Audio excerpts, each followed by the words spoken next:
Hello, good morning. Welcome to the school year 2022 and 2021, or shall we call it the pandemic school year.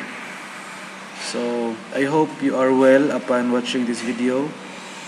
I hope you are safe and COVID free. So, my apologies for not meeting you online last week. But this week we will be doing lectures, video lectures. So today I will be discussing one lecture topic, and then on Thursday also, on Friday also, so that we can cope up with what we have missed. So do not expect me to. I am not uploading any modules, but I will be uploading video lectures. But since these video lectures are actually what they call this, taas ng file, taas of MB, sometimes it could not be uploaded in the messenger. So what I do is I post it sa YouTube so that we can access it from there. Okay, so in our class also we'll also be having outputs. Outputs will be given here, and either I'll ask you either to submit it through my email or in the messenger. So I presume that you are second year students, BS Ed, regardless of major. So during your first year, I also presume that nagsugat-sugat rata, but we have not wata magkaila kay pila ra po subject na ko last year. Duha ra may akong subject. So mura ra gyapon mo ron og first year kay kung ko kailan ninyo balik kita og ila-ila sa usa. Okay, so I already had an instruction to sa group chat nagsuingon ko dito nga make a short introduction video of yourself and answering the question unsa man inyong naobserbahan sa atong society karon. Okay, so that question would somehow jumpstart our discussion on society and culture with family planning. So I will be introducing myself later on the video. So good na ta. So this is it. So welcome to the new normal of education. Okay, so let us proceed with our first lecture, and I will also be introducing myself there in the PowerPoint.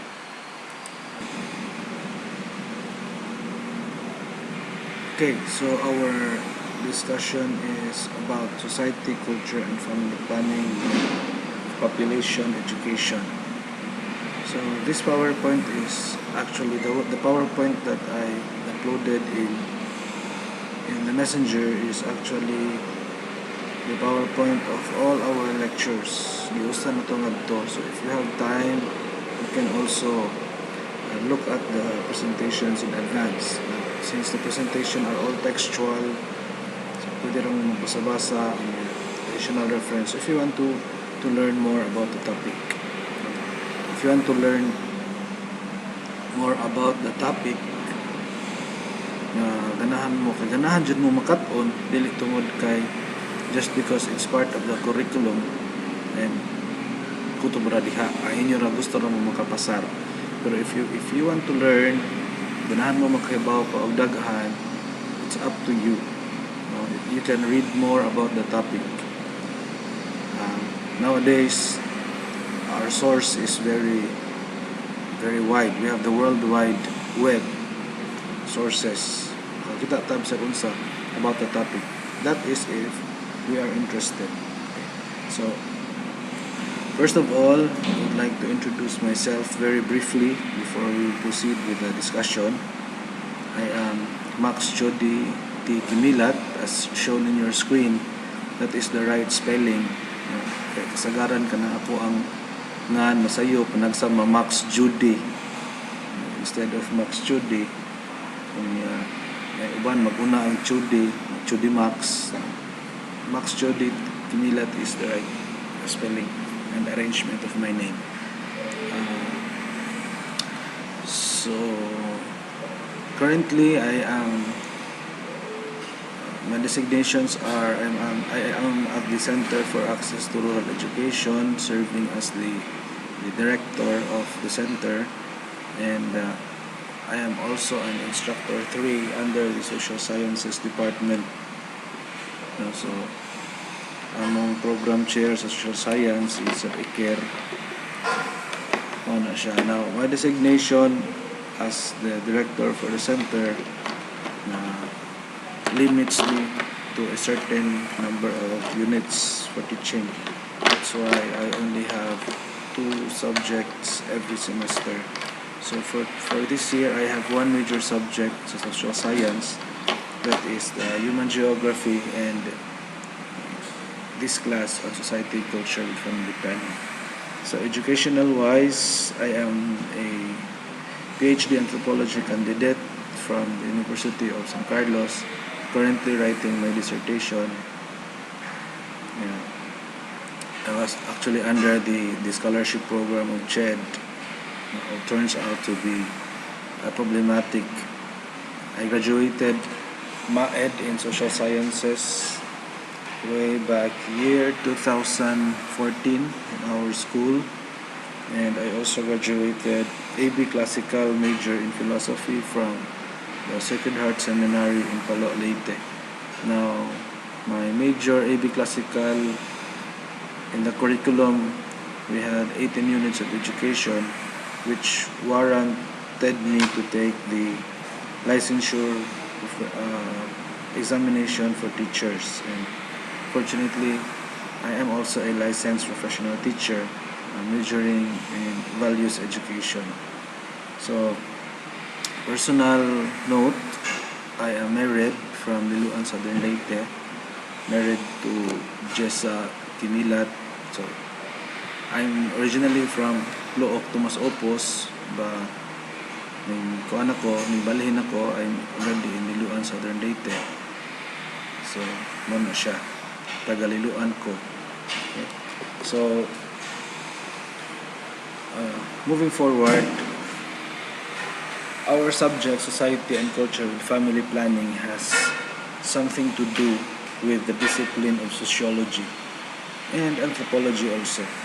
So, nga naman, from the title itself, society and culture, we're dealing with communities. Okay? We're dealing with human culture. So, kana palang daan, sud na ang sociology and anthropology. So, sir, unsam din ng sociology? Okay, so this morning we will be discussing what is sociology all about as the foundation of the subject. Okay. So, sociology is the systematic study of social behavior and human groups. It focuses primarily on the influence of social relationships upon people's attitudes and behavior, and on how societies are established and changed. Okay, so in your introduction, I asked you kung sa inyong na-observe sa aton society karon. Of course, these observations that you gathered are not the same observations that you had before the pandemic. So, if you try to look at it, our societies have changed. Our societies are there, established, but have changed. Since society embedded with culture is dynamic. So, when we say dynamic, it's changing. It changes. So, it's not permanent. Usab-usab gina siya. Now, sociology focuses on the influence of the relationship of of the society with the attitude of people and the behavior of people.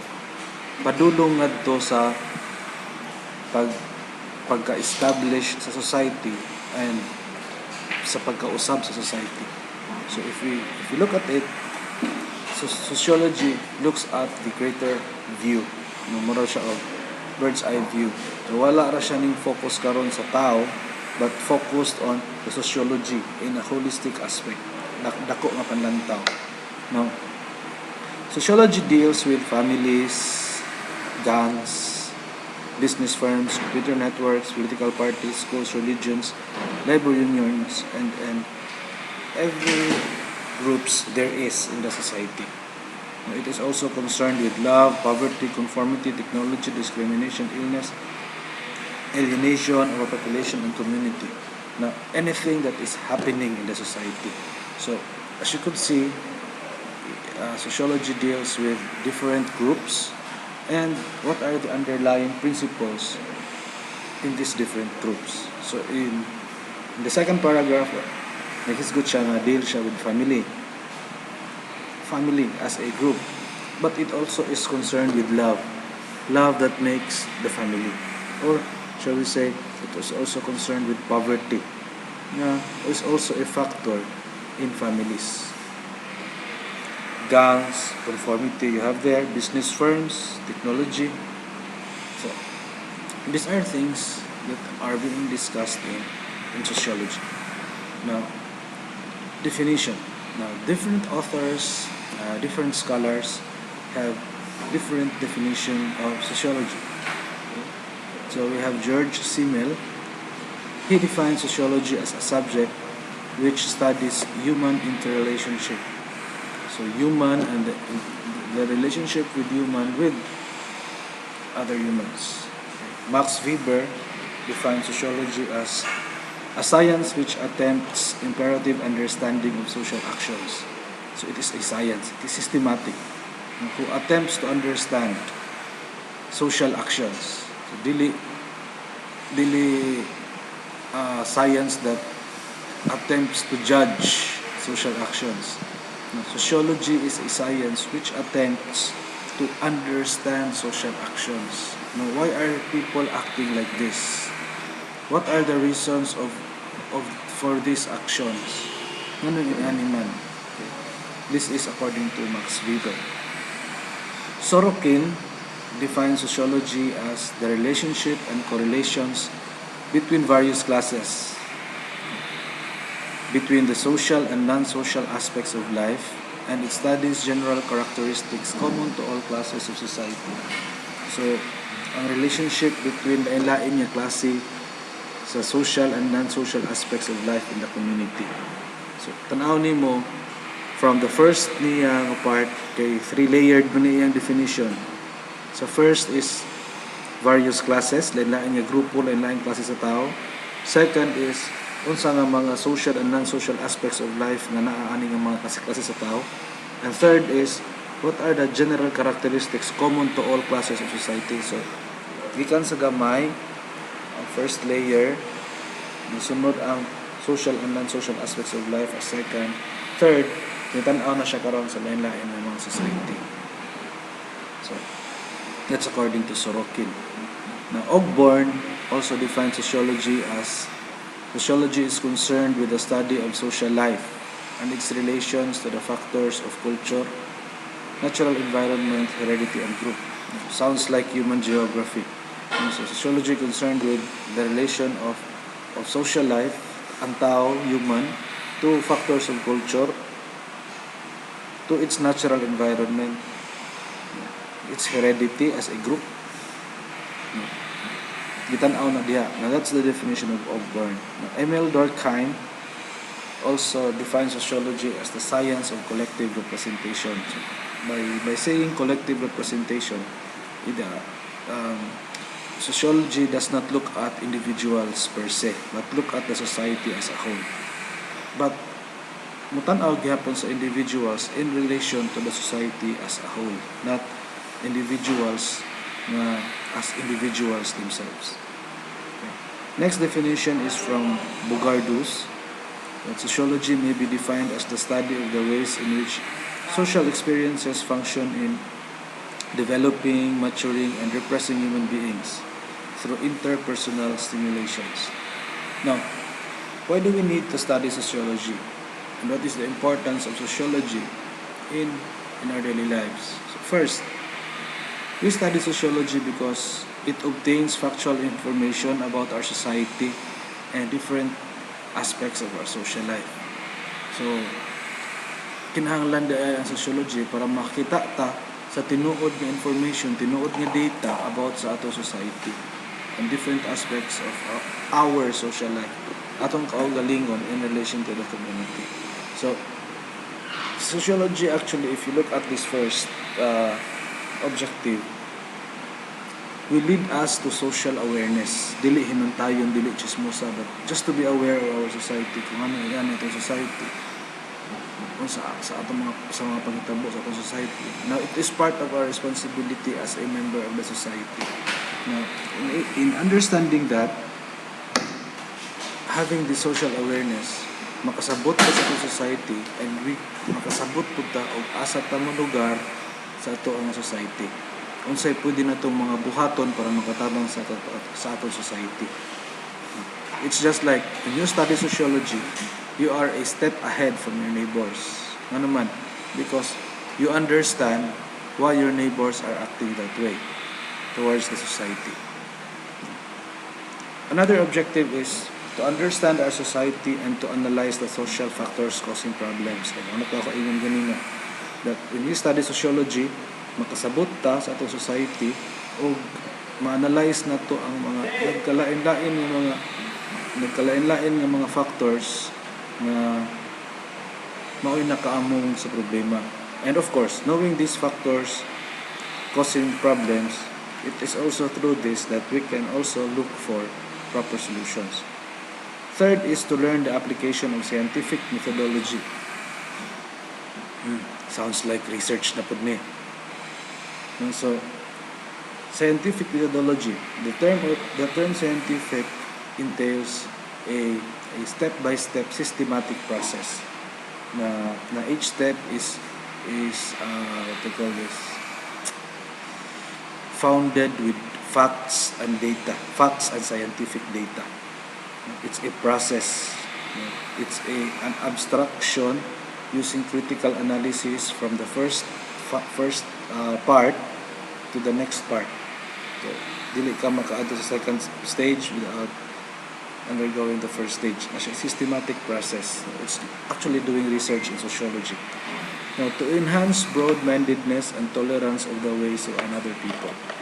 So, sociology will enhance your mind. You become tolerant. Dili ka sa puton. Makasabot ka nganong ingani man ang ilang mga batasan, nganong ingani man ang ilang reaksyon. Ngano man nga kini nga grupo sa mga tao pag abot, for example, na ay kini nga grupo sa mga mananagat, for example, nga naanad na sila sa ilang panagat, naanad na sila sa ilang mga pamaagi, sa design, sa ilang pambot, sa ilang fishing ways. And here comes an agency of the government. Natagaan sila og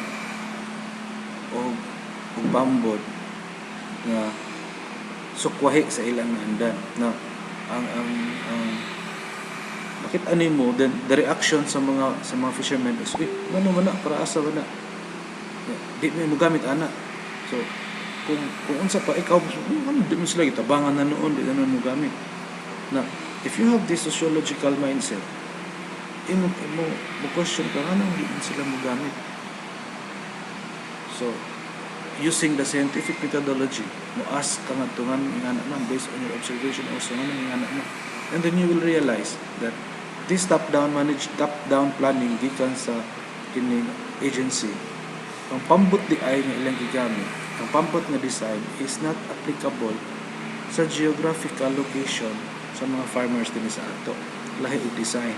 So di sila modawat tungod kay di man paghihapon siya mo gamit. Another thing is nga pwede mo din ha is the political environment. No? Na dili ka ng tagaan katulad din sa kapitan, matagaan sa mga defense sa babaw. ng mga projects. Okay? So, ano siya. Sunod is hisgot naman ta ganiha og sociological imagination. So, unsa man ang sociological imagination or what is a sociological perspective? So, kasagaran na itong imagination, di dyan sociological. No? We have different imaginations. Like, isa ra na imagination, but di kayo sociological. Now, according to Mills, sociological imagination is to see the relation between our personal life, atong kaugalingong kinabuhi, and the social world. No? From that alone, ato nang i-imagine kung ang atong kaugalingon in relation with the society, in relation to the social world. It enables us to see things beyond our established ways of acting and behaving. So, makita nato ang atong kaugalingon beyond. No? So, kaya ba ito, mo niya akong mga actions. But, lahat mo po ang naa sa bigger society. So, you imagine the relationship with that. It is a set of mind that enables us to locate ourselves in the period in which we live and study the events in our personal lives against events in the society, thus gaining a wider freedom. So, muna siya klase ang sociological imagination. Imong i-relate, imong i-imagine ang imong kaugalingon in relation to the whole group. By imagining, you get to compare, you get to see if bagay ba ng imuhang kaugalingon, imuhang behavior, imuhang personal life with the social world. And if you want to be part of that social world, you'll find ways to join that social world. Or kung di mo makaya, you go out from that social world. Another is it can help us understand what is happening to us and why such social phenomena occur. So, social imagination, if you see a certain social phenomena, makakuha ka, maudit ay, amin siya, dili kami, maudit na, you do not judge. If you have the sociological imagination, bawal judgmental. You think of, you look at the different angles on how to approach the social phenomena. So, makaibaw na kakaroon, and you will be able to understand the social phenomena, the factors, and that is sociological imagination. Okay? So, sociology is a science. According to Steed, sociology is a social science and not a natural science. Lahat ng science na social science na natural science. Now, since sociology deals with human beings and social phenomena, it is a social science. Okay, sociology is positive and not normative science because it studies social phenomena, and it is and not as it ought to be. It is pure science, not applied, because it studies underlying factors of the social phenomena. So pure na siya science, dili applied. Sociology is an abstract and not a concrete. Based lang daan sa imong sociological imagination, based from the data that you've gathered, that is something abstract and not a concrete one. That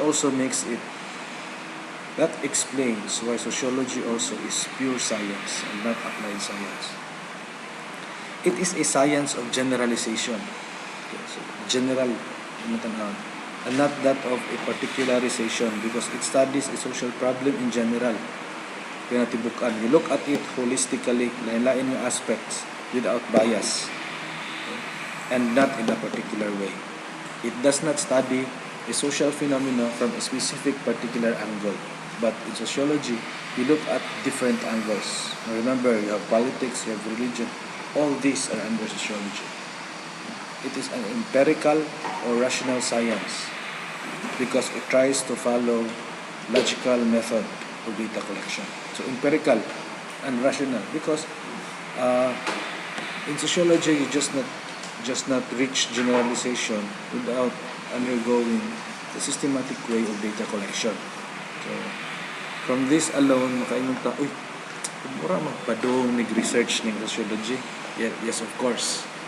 And sociology is if you love sociology, if you do sociological work, you will be immersed into a lot of research.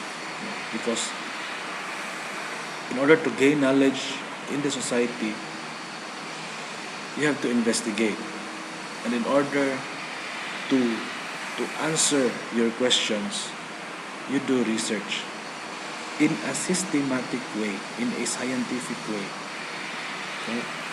So that is what is in sociology. Now, sociology and other social sciences. Now, sociology is very connected with anthropology. Now, anthropology is the study of humanity and the similarities and diversity of culture. No, so, usa lang din sa murag dako nga kalainan between sociology and anthropology is sociology is more on the quantitative aspect. They deal with data, kanang population, and they look at everything as a whole. Holistic, kanang pagtan-aw nga general sa sociology. Whereas anthropology, ang iya pong focus ang mga ginagmay ng mga communities.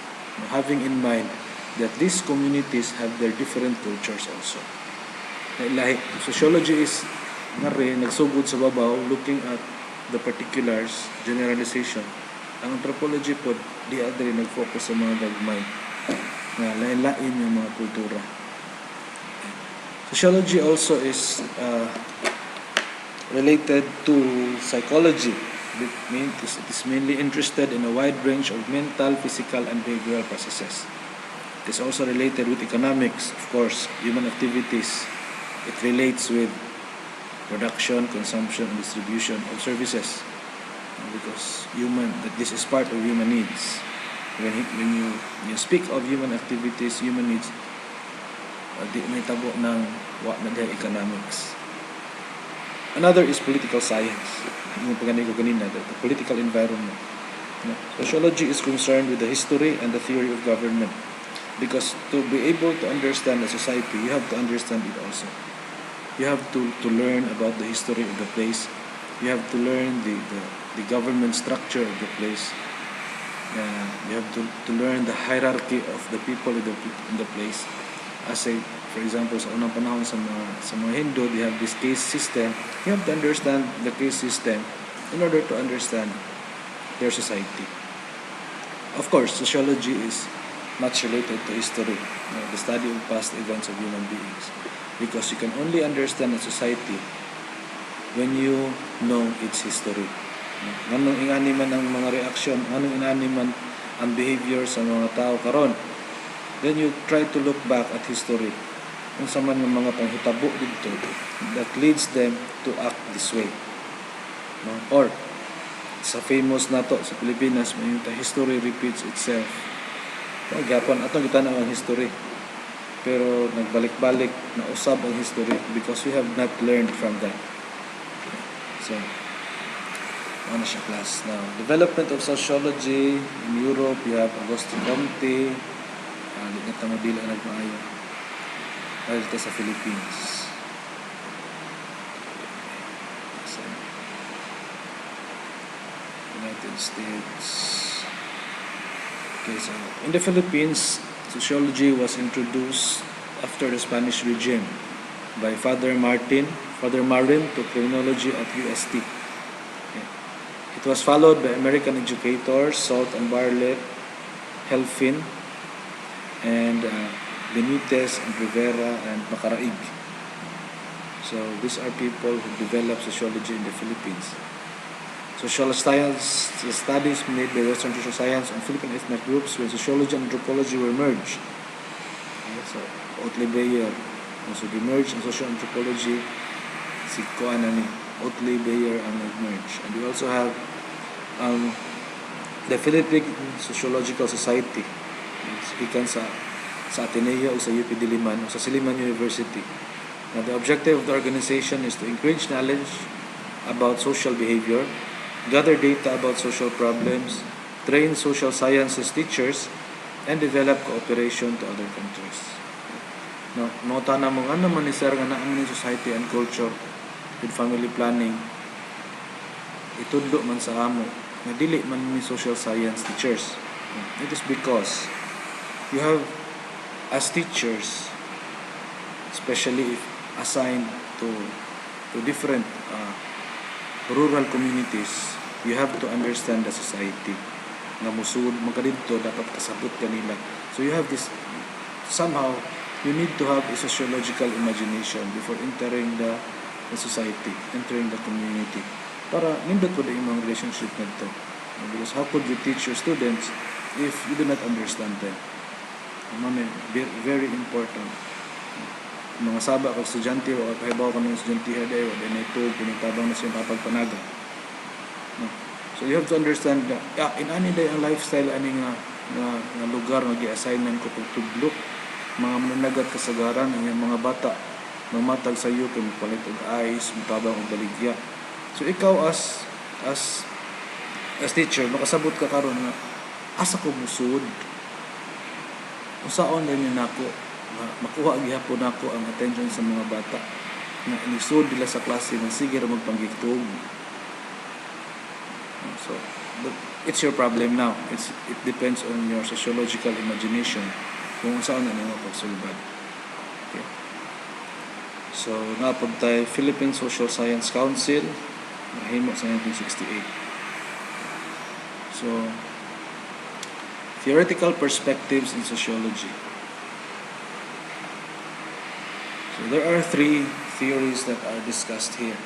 First, we have the structural functionalism perspective. It also referred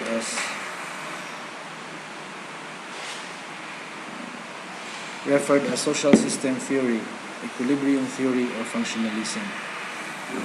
So the society is composed of interrelated parts and lain, each of which serves a function and contributes to the overall stability of the society. So meaning, tananta in the society are part of it. Tananta na ay function of the society. Now, once di na ito mabuhat atong function, it will somehow ruin the stability of the society. So, mana ang meat sa structural functionalism. But all of us, a society is composed of a structure and each structure has its function. So, maunang in the society na atay family, education, government, religion, the economy. These are part of the structure. Now, one of these, kung usaan ni ang mo fail, maguba po ang stability sa atong society. So, for example, education, atong i-relate nito sa economy.